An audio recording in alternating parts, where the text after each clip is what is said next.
Good dog. Somebody come kill this bug! Ode to Insects. For all of those bugs that crawl, jump, and fly, I offer thoughts to think, and hope that you'll try. A few bugs are bent wicked, some are simple and sweet, but not one should be mashed by hands or by feet. Please always remember that these insects you meet make the circle of life completely complete. Do not mangle, dismember, or torture small bugs.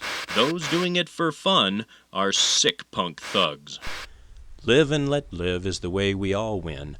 I know from experience killing feels like a sin, and I'm not talking right or wrong or whether God's out or God's in, but dealing with death and its murderous grin. Open minds are so needed, and so very few.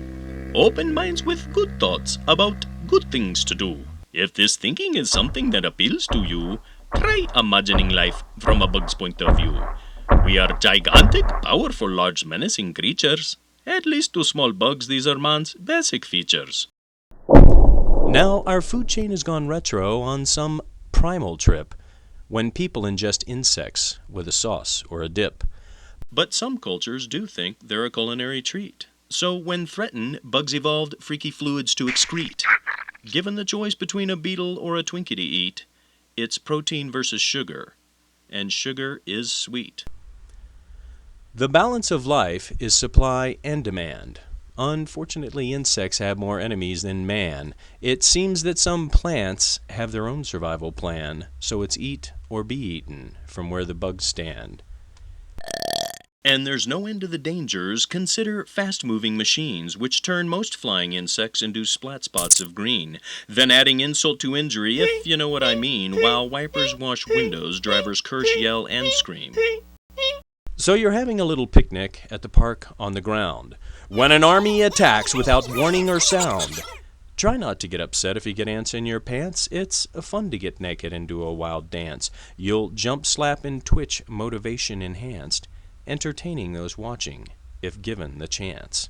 Is the vampire so far out of the realm of belief? Then insects like mosquitoes play the role of blood thief, awakening at night to hunt and to feed, seeking in darkness the warm blood that they need.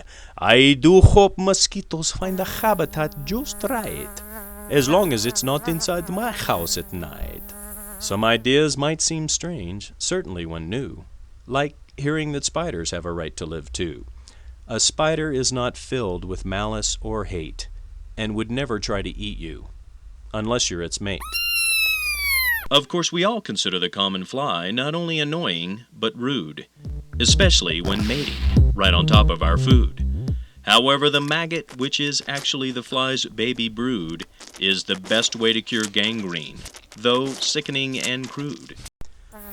Bugs are basically benign, though at times hard to see, like those times when stung by a wasp or a bee. I've cursed them to hell when it's happened to me, and sent them there personally. The trip was for free. But we know insects are defensive and do not live to harass, so please try to understand painful encounters from the past, like one time when an earwig bit this girl on her ass. She wasn't watching where she sat when she sat on the grass. Now, in a future without any finite finality, some science fiction scenario could invade our reality. Gargantuan flying saucers might just spin down, with huge alien scientists studying life all around. These visitors would perceive us as mere bugs on the ground, more lower life forms that they happen to have found. Bugs are very scary in movies, and I've seen one or two, where they devour people's flesh, leaving little or no clues. And what about those foreign films that we have all sat through, with some indestructible insect doing whatever it wants to do? Well, I don't believe many movies. However, I wonder about you.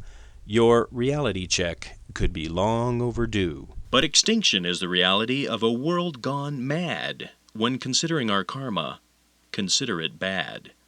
Bugs are part and parcel, absolutely no lie. Insecticide means that we're all going to die. I have one last notion to nudge in your head. A dream for dreaming as you crash in your bed. Just a soft secret, whispered in ear. Advice to consider without bias or fear. The balance of our actions weigh on our fate. A good reason to stop and think, or at least hesitate. So before you swat at that weird bug on the gate, remember one word: reincarnate.